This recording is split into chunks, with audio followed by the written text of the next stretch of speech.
la iglesia universal, tal y como lo enseñan algunas iglesias, no está en la palabra del Señor. La iglesia es una iglesia local y visible, a la cual se entra o se hace miembro de esta iglesia a partir del bautismo.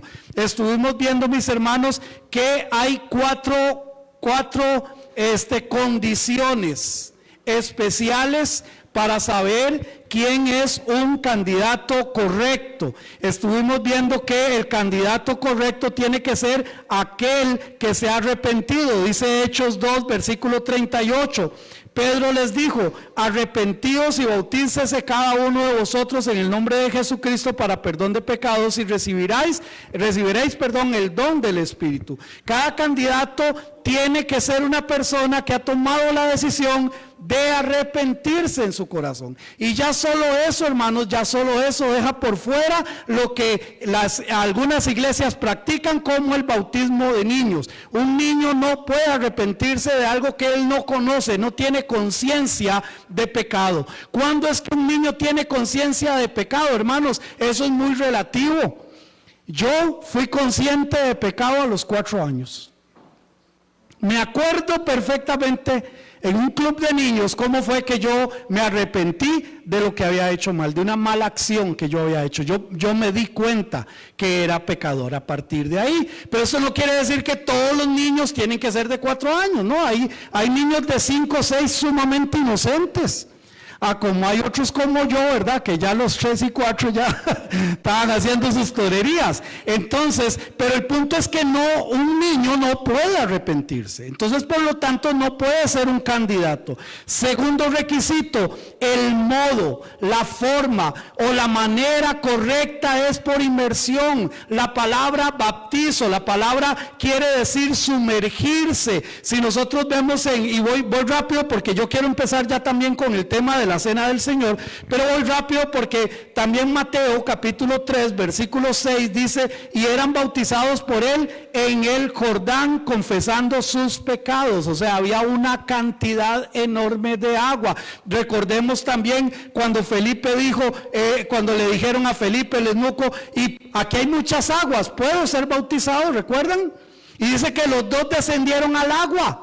Por lo tanto, había mucha agua para poder hacer el acto del bautismo.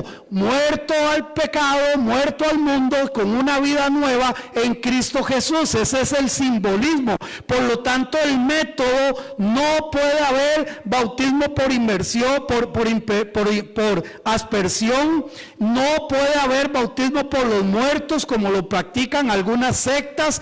El bautismo chorreándole agua, no, nada de esto es bautismo. Ahora usted me dirá, porque siempre existe, ¿verdad? Ay, hermano, es que mi tía que tiene 98 años se convirtió y quiere ser bautizada. Bueno, si no se puede sumergir, no puede ser bautizada y no pasa nada. ¿Por qué? Porque no es para salvación. Es un acto simple de obediencia, un acto de un testimonio público de aquello que internamente ya Dios ha hecho en mi vida. Entonces, mis hermanos, el modo es por sumergidos. No hay otra forma de hacerlo, es el único modo de hacerlo. Tercero, el motivo correcto. El motivo correcto no es para limpiar pecados. No, porque si fuera para limpiar pecados, yo me aseguraría de ser el primero en bautizarme, porque se imaginan en un bautismo de 10 hermanos, si me bautizan a mí de último, ¿cómo está esa agua? Llena de pecados. No es para limpiar pecados. El bautismo no tiene esa connotación. El bautismo correcto no es para ser salvo, no es un requisito para ser salvo. ¿Recuerdan al hombre que estaba en la cruz con Jesús? Y le dice: acuérdate de mí cuando estés en tu reino. ¿Recuerdan? ¿Qué le dijo el Señor? Hoy mismo estarás conmigo en el paraíso. ¿Y cuándo se puede bajar a bautizarse? No, es que el bautismo no es para salvación. Tampoco, el motivo correcto es para obediencia a Dios y su palabra. El motivo correcto es, y solo es, el sometimiento, el someterse a Dios y buscar hacer su voluntad por medio de la obediencia. El motivo correcto es hacer una manifestación pública de lo que Dios hizo internamente en nosotros. En Hechos capítulo 2, versículo 41, dice la palabra de Dios: así que los que recibieron su palabra fueron bautizados y se añadieron aquel día como 3,000 personas. Entonces, hermanos, el bautismo tiene que ser correcto. Pero aquí es donde vengo yo con la mula que bota Genaro. ¿Por qué razón? Porque viene el cuarto punto, y el cuarto punto es sumamente importante, tanto como los otros tres. Y estoy hablando de la autoridad correcta. Recuerden, hermanos, que Jesús, el Señor Jesucristo, caminó una distancia entre 90 y 100 kilómetros para poder llegar donde estaba Juan el Bautista y poder ser bautizado. El Señor Jesús, el Hijo de Dios, pudo él autobautizarse a sí mismo. Sin embargo, caminó esa distancia solo para poder ser bautizado. Vamos un momentito al Evangelio de Juan, porque esto es sumamente importante. El Evangelio de Juan, capítulo 1, versículos del 29 en adelante. Dice la palabra del Señor en el Evangelio de Juan, capítulo 1: el siguiente día vio Juan a Jesús que venía a él y dijo: he aquí el Cordero de Dios que quita el pecado del mundo. Este es aquel de quien yo dije: después de mí viene un varón, el cual es antes que mí, porque él era primero que yo. Y yo no le conocía, mas para que fuese manifestado ¿a quién? A Israel. Por esto vine yo a bautizar con agua. También dio Juan testimonio diciendo: vi al Espíritu que descendía del cielo como paloma y permaneció sobre él. Y yo no le conocía, ojo con esto, pero el que me envió a bautizar con agua, ¿quién le había mandado a Juan el Bautista a bautizar con agua? Dios mismo. Era una seña que Dios le había dicho: aquí vamos a hacerlo a través del bautismo. Y el bautismo precisamente para preparar el camino. No fue que a Juan se le ocurrió. No fue que Juan dijo: ay, voy a inventar algo nuevo. No, el bautismo ya por muchos siglos se había estado usando. Pero entonces aquí dice: pero yo no le conocía, versículo 33. Pero el que me envió a bautizar con agua, aquel me dijo: sobre quien veas descender el Espíritu y que permanece sobre él, ese es el que bautiza con el Espíritu Santo. Vuelve otra vez y reitera: yo le vi y he dado testimonio de que este es el Hijo de Dios. Había todo un plan de parte de Dios, porque había una autorización de parte de Dios para el bautismo a Juan. Luego nosotros podemos leer más adelante capítulo 3, versículo 22, capítulo 3, versículo 22 de Juan. Dice la palabra del Señor: después de esto vino Jesús con sus discípulos a la tierra de Judea y estuvo allí con ellos y bautizaba. Entonces ya Juan el Bautista había dejado de bautizar. ¿Por qué? Porque ahora la autoridad cayó sobre Jesús. Y ahora Jesús es el que anda él bautizando. Ahora ayúdenme por favor alguien con Juan capítulo 4 versículos 1 y 2. Juan 4 versículos 1 y 2. Que lo tenga, lo puede leer, solamente levanta su mano, hermano Naamán, para que no quede ahí un hueco en la transmisión. De manera que como Jesús entendió que los fariseos habían oído de Jesús, o de lo que Jesús hacía a sus discípulos, y bautizaba más que Juan, aunque Jesús no bautizaba sino sus discípulos. Ok, aquí hay una evidencia clarísima de que había ya un comportamiento entre los fariseos que estaban diciendo, de ahora Jesús bautiza más que Juan.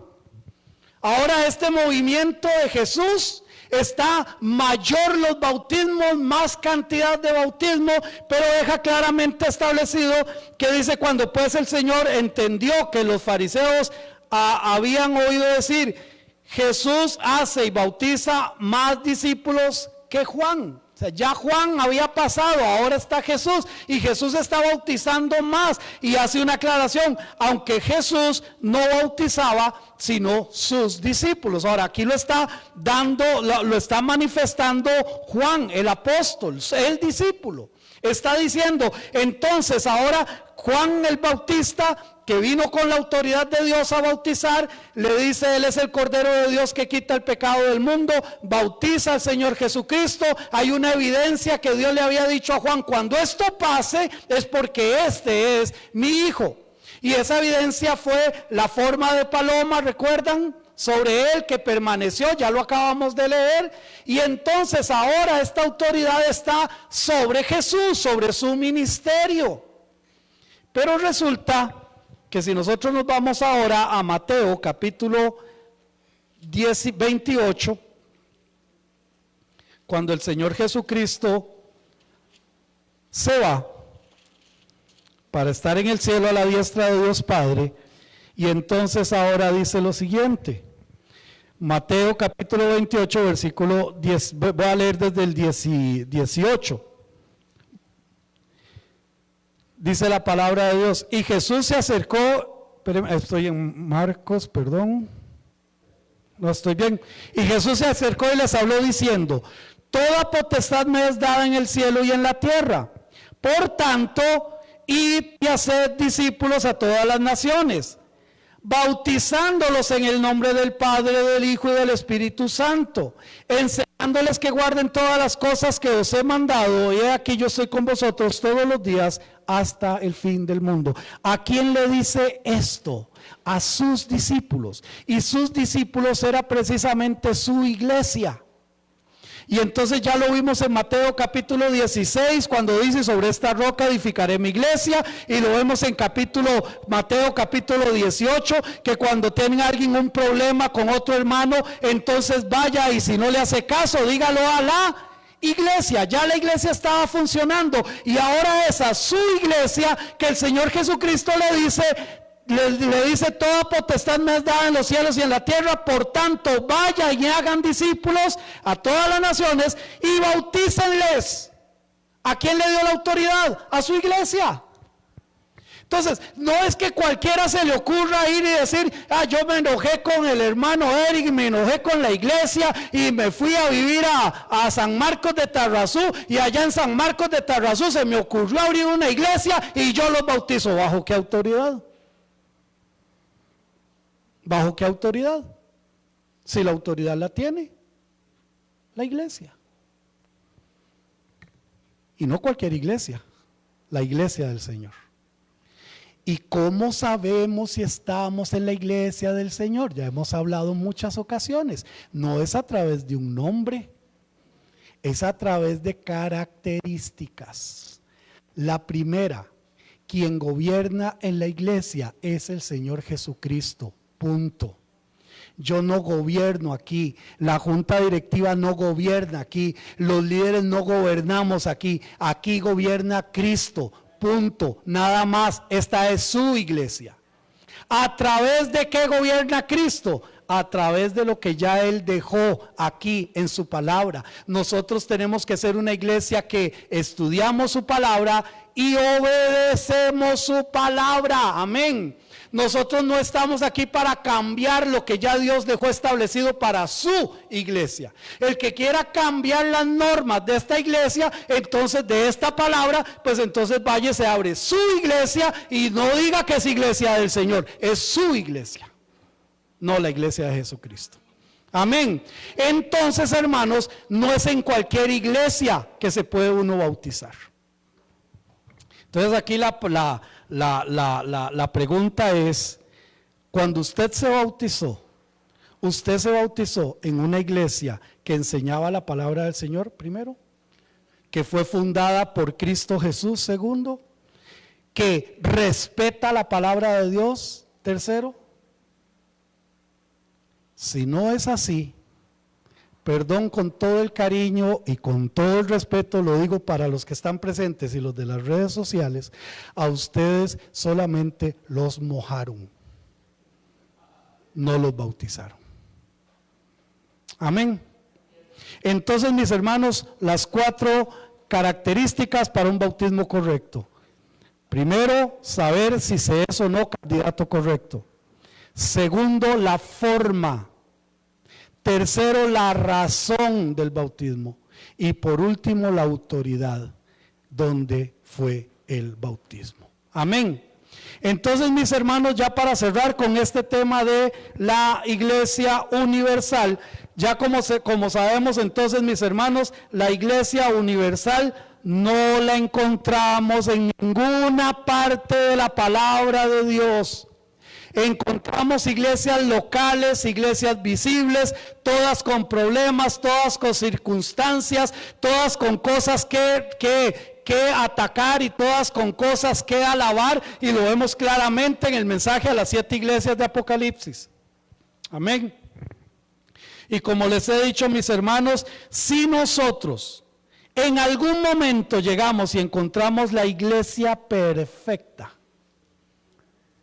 ya ustedes saben lo que yo les he dicho. Si usted llega y encuentra una iglesia perfecta, no se meta, porque la va a echar a perder. Amén.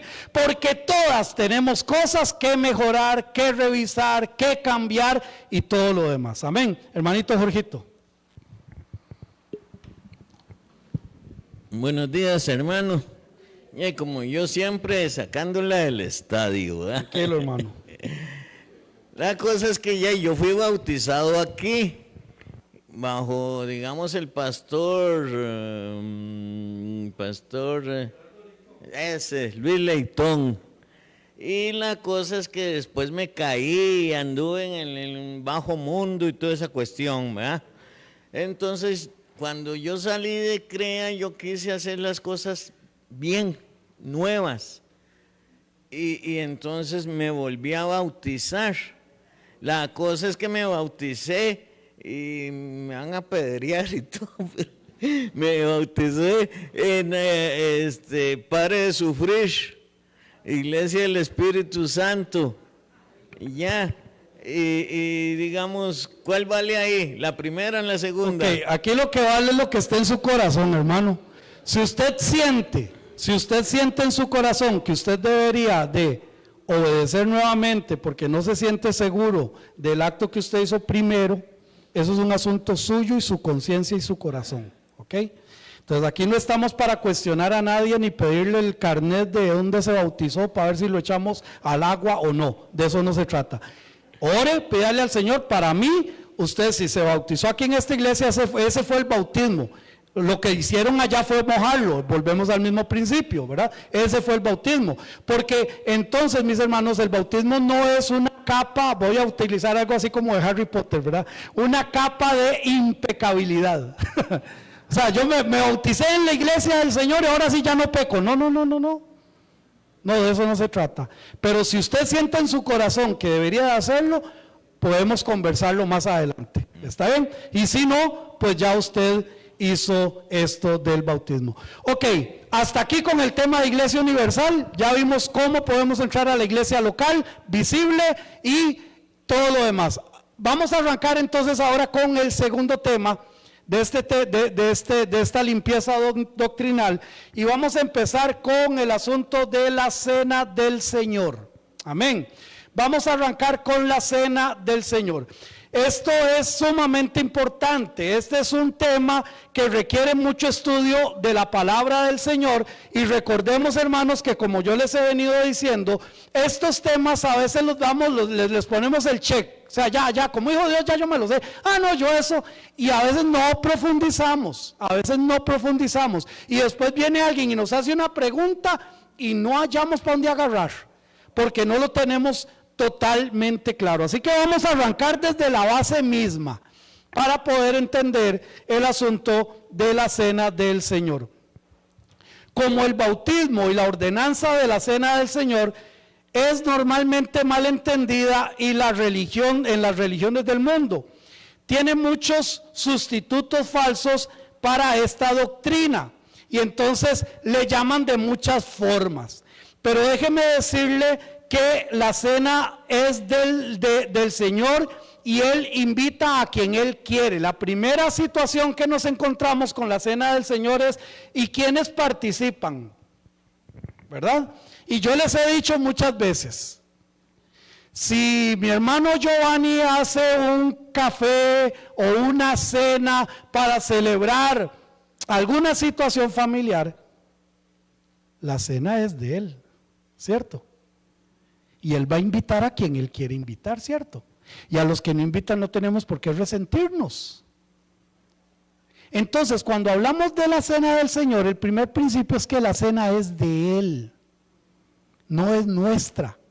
Nosotros hacemos nuestros cafecitos, ¿verdad? De las tardes. Nosotros hacemos nuestras cenas de Navidad. Nosotros hacemos nuestra cena de aniversario. Nosotros hacemos nuestras cenas de la asamblea. Esas son nuestras. Pero la cena, cuando nosotros entendemos que la cena es del Señor, quien pone las reglas es Él. Amén. Nadie más que Él. La cena del Señor es una ordenanza. Por eso es que a mí me preocupa hasta cierto punto cuando algunas iglesias no practican la cena del Señor. Si bien es cierto, Él no pone ni fechas, ni horas, ni días. Y nosotros como iglesia desde hace ya muchos años, se tomó la decisión que la cena del Señor la tomamos el primer domingo de cada mes. Siempre tomamos la cena del Señor, primer domingo de cada mes. Esa es nuestra posición. Pero sí me preocupa que hay iglesias que pasan en todo el año una tal vez. Y no se le da la importancia que vamos a ver en este estudio, la importancia que tiene precisamente la cena del Señor. Entonces no podemos ignorar que es del Señor. Segundo, que es una ordenanza, es algo que Él nos manda a que nosotros celebremos. Tercero, la cena del Señor está basada únicamente en el Nuevo Testamento, nada más. No está en el Antiguo Testamento. No tiene nada que ver con el pueblo de Israel, no tiene nada que ver más que con la iglesia y el sacrificio que Jesucristo hizo para su pueblo, punto. Y vamos a leer los 3 pasajes o los 4 pasajes que encontramos donde está la cena del Señor. Así que voy a pedirle a un hermano o hermana que me levante la mano. ¿Quién quiere leer? Para darle un pasaje rapidito. Ok, hermanito Naamán, por favor, Mateo 26 del 17 al 30. ¿Quién más? Hermanito Javier, Marcos 14 del 12 al 26. Un hermano o hermana más, mi hermanito Gerardo, Lucas 22 versículos del 7 al 20. Y el otro es el que acabamos de leer en 1 Corintios capítulo 11. Pero entonces vamos a seguir todos con la vista. Vamos a ir a Mateo capítulo 26. Mateo capítulo 26 versículos del 17 al 30. No nos perdamos, hermano Naamán tiene otra versión. Pero para que no sintamos como que estamos perdidos ahí. No, estoy en la ya tienes 960. Ok, listo. Okay. Gracias. El primer día de la fiesta de los panes sin levadura, vinieron los discípulos a Jesús diciéndole: ¿Dónde quieres que preparemos para que coma la Pascua? Y él les dijo: Ir a la ciudad a cierto hombre y decirle: el maestro dice, mi tiempo está cerca, en tu casa celebraré la Pascua con mis discípulos. Los discípulos hicieron como Jesús les mandó y prepararon la Pascua. Cuando llegó la noche, se sentó a la mesa con los 12, y mientras comían dijo: de cierto os digo, que uno de vosotros me va a entregar. Y entristecidos en gran manera, comenzó cada uno de ellos a decirle: ¿soy yo, Señor? Entonces él respondiendo dijo: el que mete la mano conmigo en el plato, ese me va a entregar. A la verdad, el Hijo del Hombre va, según está escrito de él. Mas ay de aquel hombre por quien el Hijo del Hombre es entregado. Bueno le fuera a ese hombre no haber nacido. Entonces, respondiendo Judas, el que le entregaba, dijo: ¿Soy yo, maestro? Y le dijo: Tú lo has dicho. Y mientras comían, tomó Jesús el pan y bendijo, y lo partió y dio a sus discípulos, y dijo: Tomad, comed, este es mi cuerpo. Y tomando la copa, y habiendo dado gracias, les dio, diciendo: Bebed de ella todos, porque esto es mi sangre del nuevo pacto, que por muchos es derramada para remisión de los pecados. Y os digo que desde ahora no beberé más de este fruto de la vid, hasta aquel día en que lo beba nuevo con vosotros en el reino de mi Padre. Y cuando hubieron cantado el himno, salieron al monte de los olivos. Ok, muy bien. Entonces aquí vemos cómo Jesús toma y comparte con ellos lo que hasta en este momento no tiene nombre. Jesús no dijo nombre ahí, ¿verdad? Era la Pascua lo que estaban comiendo. Y en medio de la Pascua Jesús hace el rito de la Cena del Señor. Ahora vamos a Marcos capítulo 14, todos allá a Marcos capítulo 14, versículos del 12 al 26. Manito Javier.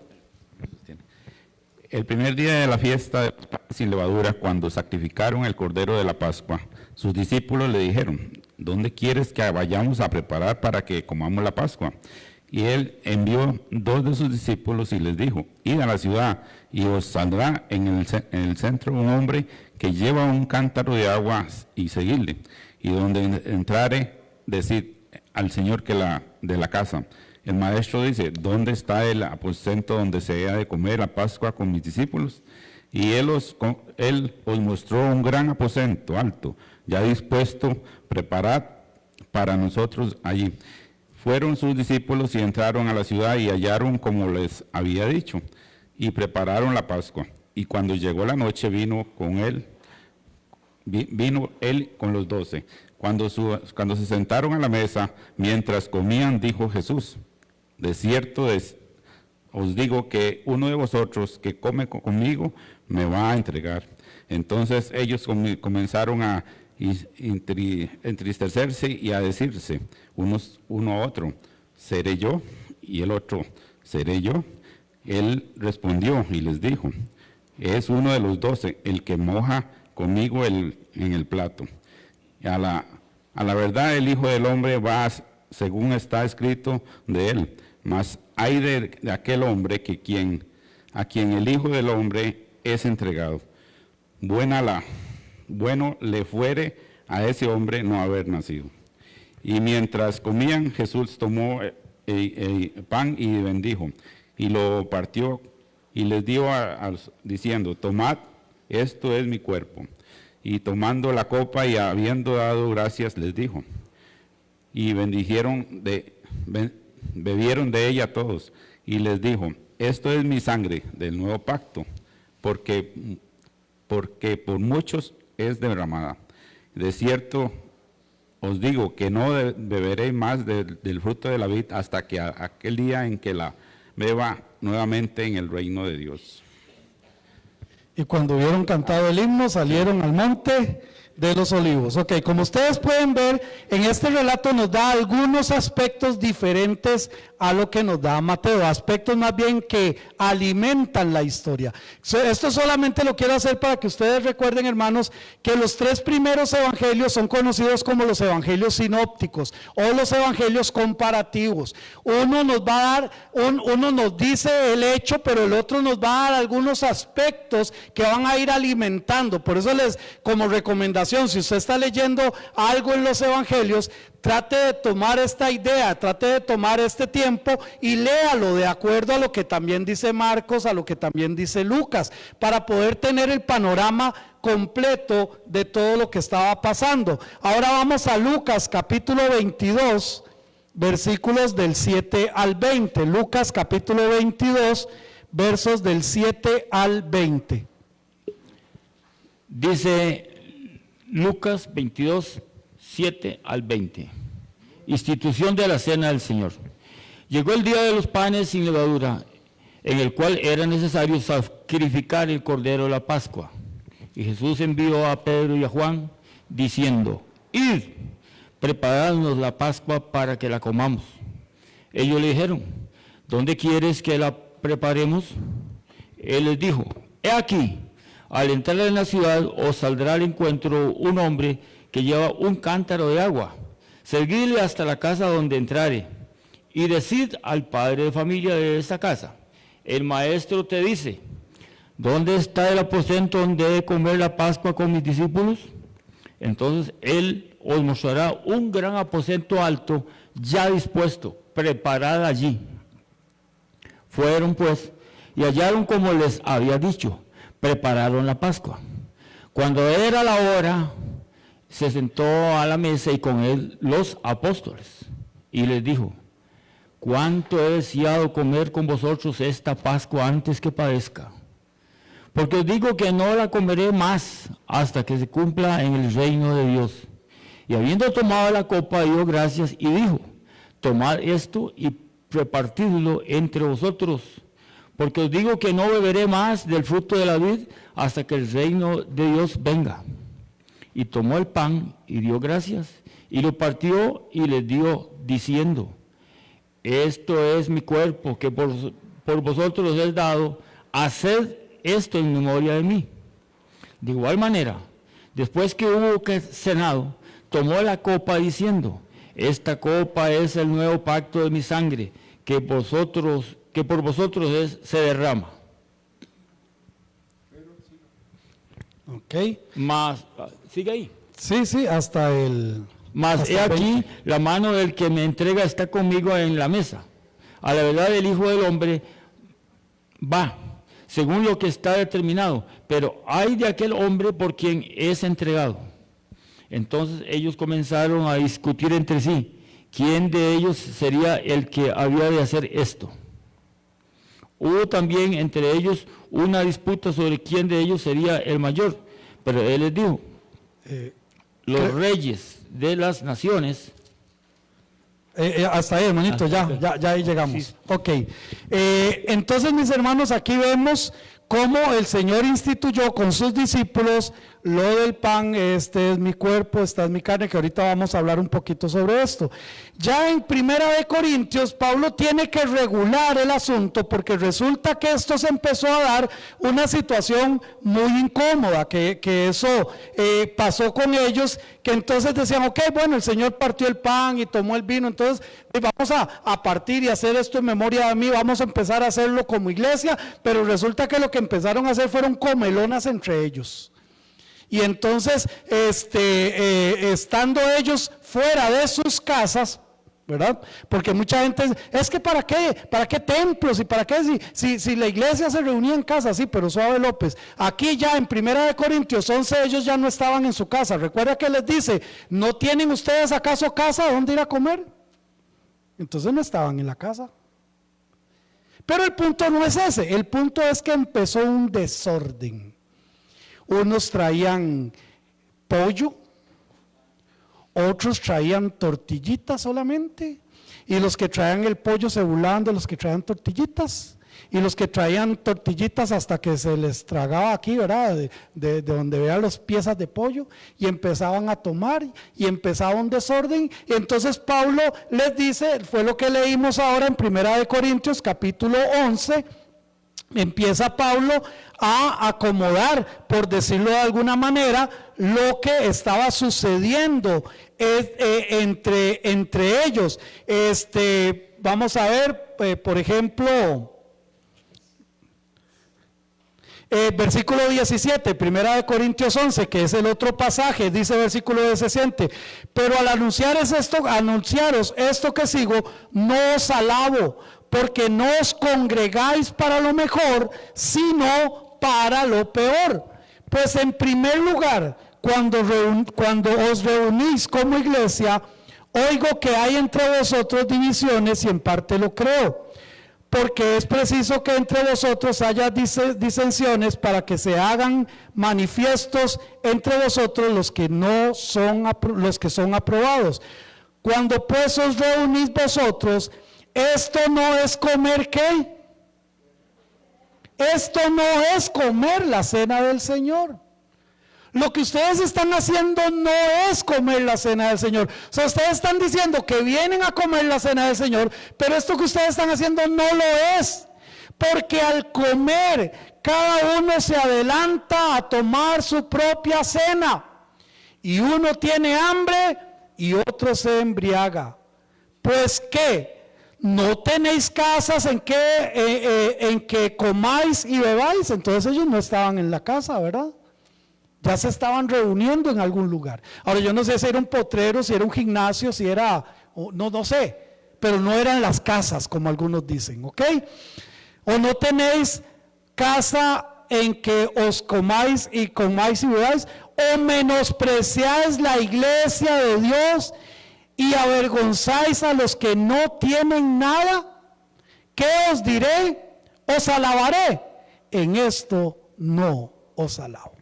Y entonces empieza Pablo a explicar lo que era tomar la cena a partir del versículo 23, que todos conocemos porque es el pasaje que personalmente como pastor me gusta leer cuando estamos tomando la cena del Señor.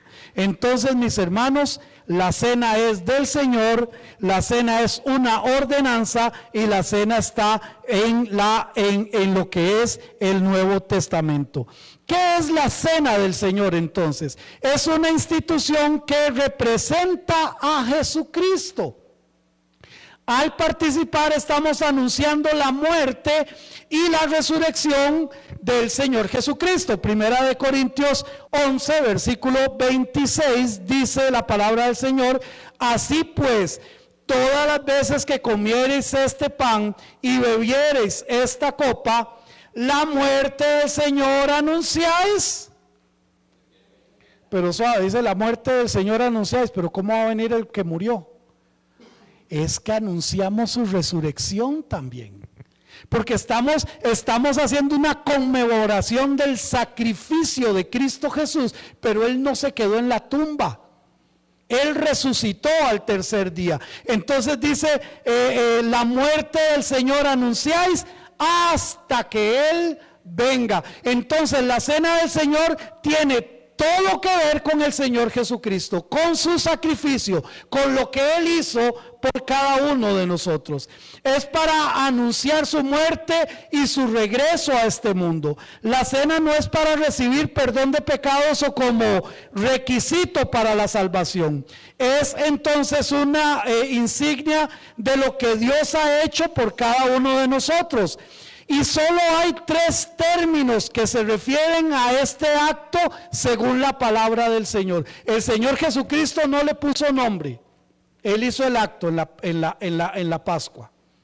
Este es mi cuerpo que por vosotros es partido. Esta es mi sangre que por vosotros es derramada. Eso fue lo que el Señor hizo. Pero los seres humanos a veces necesitamos, ¿verdad?, el ABC de las cosas. Entonces, si nosotros nos vamos un momentito a Primera de Corintios capítulo 11 versículo 20, vamos a ver cómo se refiere ahí. Primera de Corintios 11, 20. Cuando pues os reunís vosotros, esto no es comer ¿qué? La cena, ahí está el primer nombre, la cena del Señor. Si vamos a Segunda de Corintios capítulo 10 versículo 21, vamos a encontrar otra terminología. Vamos a ver. No, estoy mal. Déjeme ver qué puse mal. Será versículo Primera de Corintios. Ok, vamos a Primera de Corintios capítulo 10 versículo 21. Capítulo 10. Primera de Corintios 10, 21. No podéis beber la copa del Señor y la copa de los demonios. No podéis participar de la mesa del Señor y de la mesa de los demonios. Entonces aquí hay un segundo nombre, la mesa del Señor. Y por último, en Primera de Corintios capítulo 10 versículo 16, dice: la copa de bendición que bendecimos no es la comunión de la sangre de Cristo. El pan que partimos no es la comunión del cuerpo de Cristo. Entonces tenemos estas tres formas de llamar: cena del Señor, la mesa del Señor o comunión de la sangre y el cuerpo de Cristo. ¿Por qué es importante esto? Porque mucha gente le llama la Santa Cena y la cena no es santa. Esto viene de la Iglesia Católica, la Santa Comunión.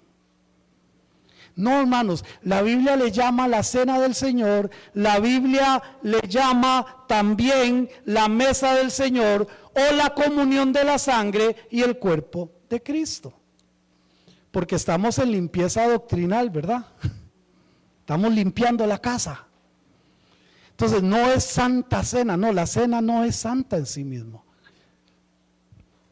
Amén. Ok. Hay doctrinas heréticas o herejías en cuanto a la cena del Señor, y creo que me va a dar chancecito de poderlas por lo menos mencionar rápidamente. Voy a leerles la historia, hermanos, voy a leerles un poquito de historia. La doctrina o de la herejía de la cena del Señor, la primera es la transubstanciación de los elementos. ¿Qué es esto? Que hay una denominación, bueno, son varias, pero la más grande dice que en el momento que el sacerdote bendice ese pan se convierte literalmente en el cuerpo de Cristo. Y que cuando el sacerdote bendice ese vino literalmente se convierte en la sangre de Cristo. Entonces voy a leerles rápidamente.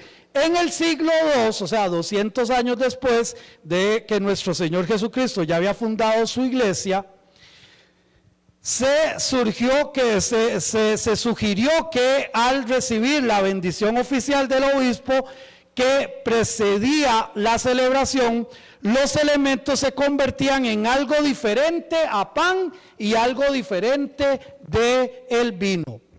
El error se extendió y en el siglo XI, o sea, en el 1100, la Iglesia Romana declaró que el pan y el vino, al ser consagrados, se transformaban verdaderamente y esencialmente en el cuerpo y la sangre de Cristo. Un poco más tarde, en el siglo IV, en el concilio de Letrán, celebrado en el año 1215, declaró que la doctrina de la transubstanciación era un artículo de fe. Esta declaración fue hecha por el Papa Inocencio III. Esta doctrina afirma que cuando Cristo dijo: esto es mi cuerpo, sus palabras tenían un significado literal. Esta es la doctrina en el año 400 después de Cristo, más o menos, empezaron a decir esto.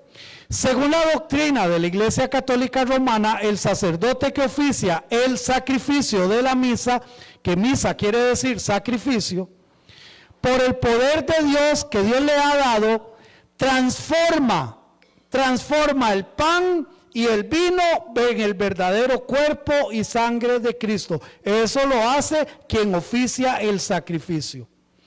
Puesto que Cristo completo está presente en cada elemento, no se considera necesario que el pueblo tomara del vino, solamente se les permitía el pan. El sacerdote tomaba el vino o algunas veces mojaba la hostia en él antes de dar la comunión a las personas, y comunión significa los que obedecen. Esto fue doctrina y es doctrina hasta el día de hoy. Pero ¿quién me quiere ayudar otra vez con Mateo 26, 26? Mateo 26, 26. Porque esto es lo que dice la doctrina católica, ¿verdad? Vamos a ver qué dice la Biblia. Sí, por favor.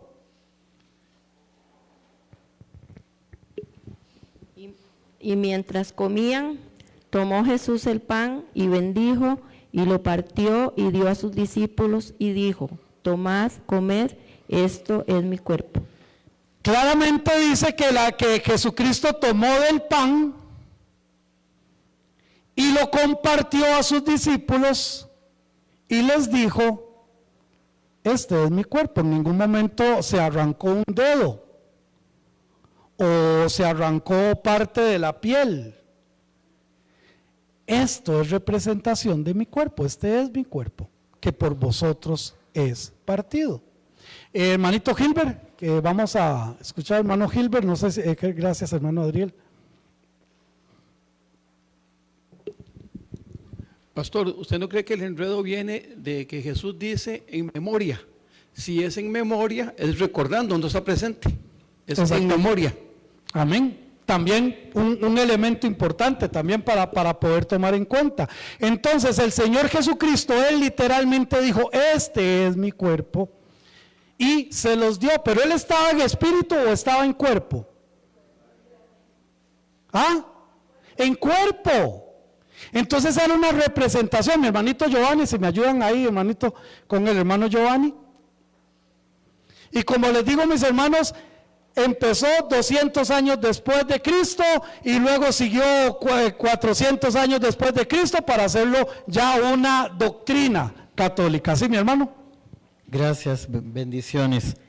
Y el versículo 29, ahí mismo en Mateo 26, expresa muy claro lo que Jesús quería decir. Y os digo que desde ahora no beberé más de este fruto de la vid. Nunca dijo de esta sangre mía. Amén. Él siempre reconoció de que eso era vino. Así es. Y no lo volvería a probar el vino hasta que nosotros lo compartamos con Él en el cielo. Amén. Entonces, no hay peor ciego que el que no quiera ver. Así es. Y me quitó el pasaje que precisamente lo tengo para refutar la segunda posición. Entonces, mi hermanito, si quiere, se queda por ahí para que lo lea ahorita. Eso es entonces la transustanciación. Pero hay otro elemento que es también una doctrina falsa, que es la consustanciación. ¿Qué es eso? Bueno, ¿y quién lo puso? Bueno, eso lo dijo Martín Lutero en la Reforma. No aceptó la doctrina de la transustanciación. Él dijo: no, eso no es.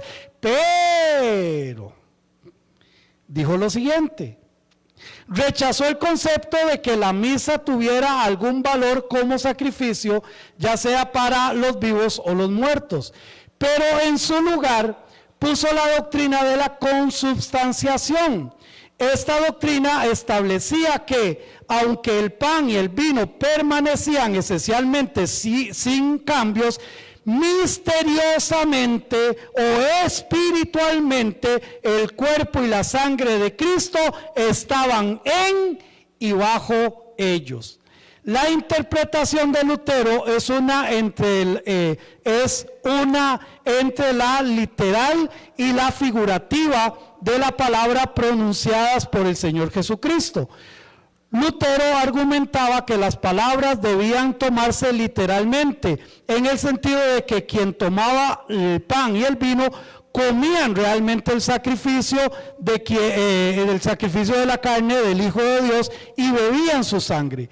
Sin embargo, decía Lutero, no había transformación de los elementos usados. Entonces la consustanciación era decir que en el momento en que se estaba tomando de una manera mística y espiritual, el pan tenía el cuerpo y el vino tenía la sangre. Ahora sí, hermanito Giovanni, otra vez desde el 26 hasta el 30, si es tan amable, hermanos, para ver. Eso es lo que dice Martín Lutero en el siglo XV, ¿verdad? Pero vamos a ver qué dijo el Señor desde antes, ¿verdad? Y mientras comían, tomó Jesús el pan y bendijo y lo partió y dio a sus discípulos y dijo: tomad, comed, esto es mi cuerpo. Y tomando la copa y habiendo dado gracias, les dio, diciendo, bebed de ella todos, porque esto es mi sangre del nuevo pacto, que por muchos es derramada para remisión de los pecados. Y os digo que desde ahora no beberé más de este fruto de la vid, hasta aquel día en que lo beba nuevo con vosotros en el reino de mi Padre. Y cuando hubieron cantado el himno, salieron al monte de los olivos. La palabra del Señor no dice por ningún lado que místicamente el pan se convierte en el cuerpo, ni que místicamente el vino se convierte en sangre. Dice que es una representación. Y por eso nosotros no creemos ni en la transubstanciación de los elementos, ni creemos en la consubstanciación de los elementos. La próxima semana, Dios primero, continuamos con este tema de la Cena del Señor. Bendiciones.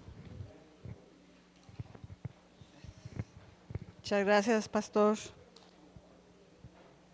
Vamos a recoger los diezmos y las ofrendas y le pido a mis hermanos diáconos que pasen. Cada uno dé como propuso en su corazón, no con tristeza ni por necesidad, no porque Dios ama al dador, porque Dios ama al dador alegre. 2 Corintios 9:7.